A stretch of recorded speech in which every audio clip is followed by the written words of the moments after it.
สบายดีท่านผู้ชมตามข่าวจากเศรษฐกิจการค้าลาวเศรษฐกิจแห่งชาติสปป.ลาวปี 2019 ขยายตัวเพียง 6.4% แผนการขาดหมายแม่น 6.7% ลุดขาดหมาย 0.3% เฉลี่ยต่อหัวคนแม่น $2,677 ขาดหมายแม่น 2,726 ลุดขาดหมาย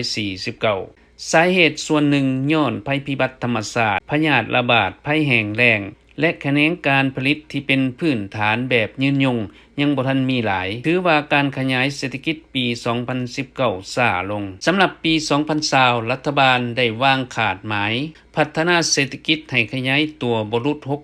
6.5% คิดเป็นมูลค่า GDP ประมาณ 177,780 ตื้อกีบเฉลี่ยต่อหัวคนให้ได้ $2,733 สหรัฐรายได้แห่งชาติต่อหัวคนให้ได้ $2,161 สหรัฐท่านทองรุ่นศรีสุฤทธิ์นายกรัฐมนตรีได้กล่าวต่อกองประชุม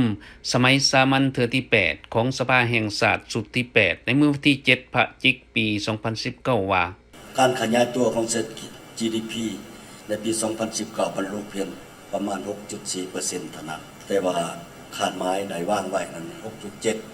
สมรรถภาพของการผลิตยังบ่ทันสูงยังมีลักษณะธรรมชาติได้เฮ็ด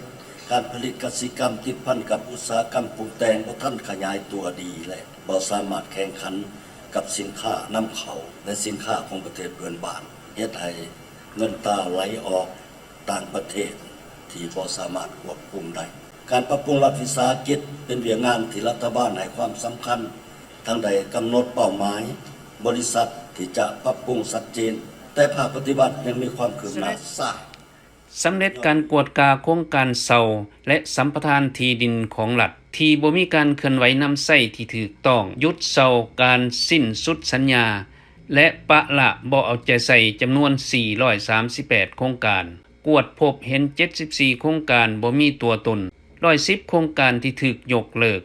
170โครงการบ่เคลื่อนไหวที่หมดอายุสัญญาและเสนอยกเลิก66โครงการที่เสนอสืบต่อแต่ให้มีการกวดกาคืนด้านนิติกรรมและพันธะทางด้านการเงิน13โครงการบ่แม่นโครงการเซาหรือสัมปทานที่ดินของรัฐ3โครงการมีข้อขัดแย้ง2โครงการโอนเอาที่ดินของรัฐมาเป็นดินบุคคลและ9โครงการที่บ่นอนในสัญญาของ438โครงการเซาสัมปทานที่ดินของรัฐ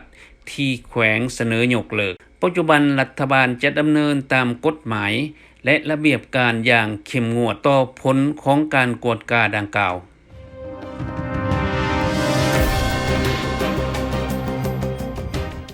ตามข่าวจากเวียดนามวันที่1 มังกรปี 2020บริษัทสายการบินแห่งชาติเวียดนามหรือเวียดนามแอร์ไลน์ได้เปิดเส้นทางบินทำอิฐระหว่างนครโฮจิมินห์เวียดนาม